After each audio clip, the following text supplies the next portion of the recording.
Today I'm using a new microphone for my vocals, for my videos, and right off the hop in my headphones, it's sounding pretty podcast-ish. It has that broadcast quality to it.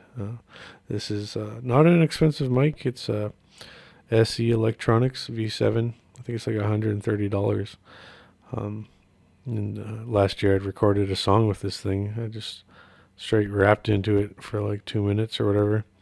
And it wasn't perfect, but I was surprised how good it was, because of course we all know about condenser microphones and know that's the proper way to do this and that. But I thought, I got this freestyle type of thing, just like 64 bars.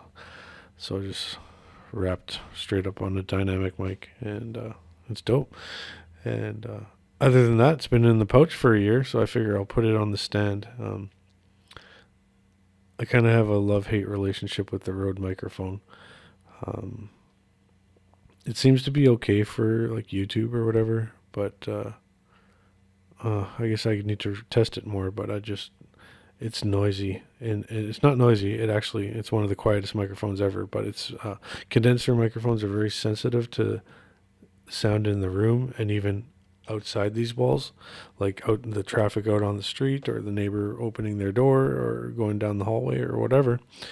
I found that the Rode was picking all that up, and if it wasn't picking up that, it was picking up a consistent shh of just, the refrigerator running in the background, or my hard drive, or whatever, and then, I did my research. I know it's common knowledge, but I guess I refreshed my brain and realized a dynamic mic is probably the way to go for this application, and even rapping sometimes, because I think there's a reason why the SM7B is so popular.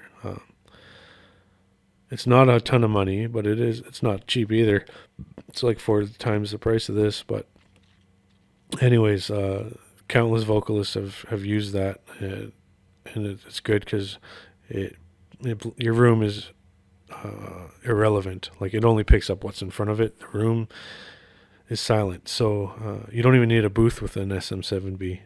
So like, I'm a lot more open to that possibility, and Universal Audio had dropped something to compete with that. I think they're trying to do, because it's $100 cheaper for the similar design. I don't know how I feel about it. The reviews are kind of mixed on it.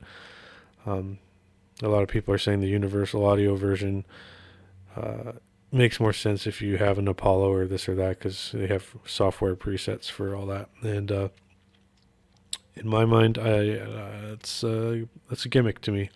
I'm sure it's a neat feature to someone, but it's just, I need the mic to sound good without a vocal chain. It's in your computer.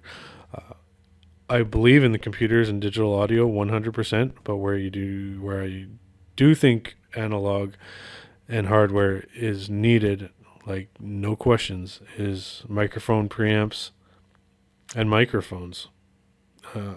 All the other stuff can be done digitally, but I'd say, I don't want a virtual microphone chain. That's just silly, because like the microphone's outside of the computer.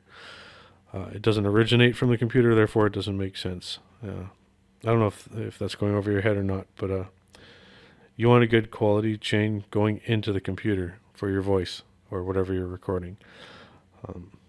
So yeah, I'm sure the Unison preamps are great. People use them and they have a good time with them. And I'm actually interested in the technology. In the past, I was like, oh, that's the coolest thing I've ever heard of. But I think with this new dynamic microphone that they've dropped, it's more of a money grab. It's more like, oh, get this, it's $100 cheaper, and we can make it sound like this with their plugins. Anyways, but yeah, so that's a little ramble about the microphone situation. Enjoying recording.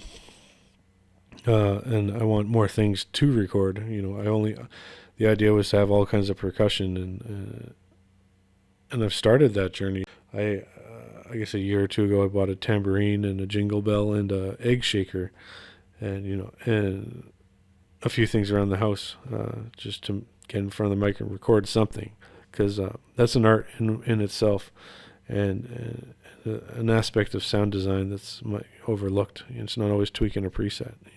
Actually, recording sounds is a big part of it. I had to watch, see those clips where people that, $1 million budget for their movie, and they got people crunkling cans and shit for a sound effect in the movie where, someone's walking through a forest or something.